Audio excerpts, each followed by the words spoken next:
गाते माल हो तुही बाड़ू रानी हमर बिन गाते माल हो। डीजे रहमान अली, अलीनगर। गाना मिक्सिंग कराने के लिए रहमान अली से संपर्क करें। इनका मोबाइल नंबर है 8542931040। तुही बाड़ू रानी हमर बिन गाते माल हो तुही बाड़ू रानी हमर बिन गाते माल हो। बड़ा निक लागे तोहर हिरनी के चाल हो, बड़ा निक लागे तोहर हिरनी के चाल हो।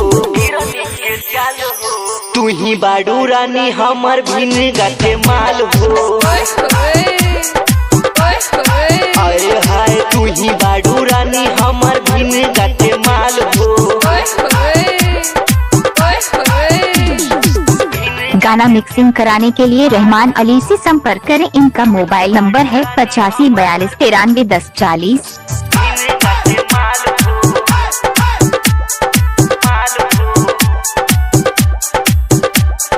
तुही बाड़ू रानी हमर बिन गाते माल हो।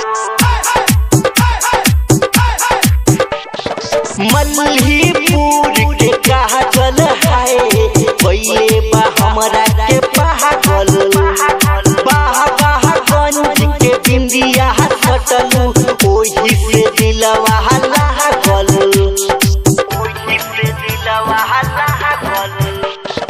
मल्हीपुर के कहा चल है पहिले बा हमरा के पागल, बिंदिया सटलू ओही से दिलवा लागल, ओही से दिलवा लागल। रुपये डीहा के लागे झुमका कमाल हो। तुही बाड़ू रानी हमर बिन गाते माल हो। बड़ा निक लागे तोहर हिरनी के चाल हो, बड़ा निक लागे तोहर हिरनी के चाल हो। तुही बाड़ू रानी हमर बिन गाते माल हो। तुही बाड़ू रानी हमर बिन गाते माल हो।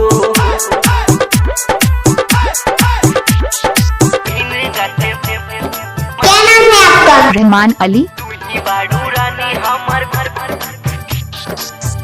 गाते माल हो। यूपी 46 रहमान अली। तुही बाड़ू रानी हमर बिन गाते माल हो। कहाँ घर है? अलीनगर। नान पड़ा के मुस्की तो हर बद दे हरा के गोराई, कहे सिसयल बेला तोहके जौनपुर ले जाई, जौनपुर ले जाई।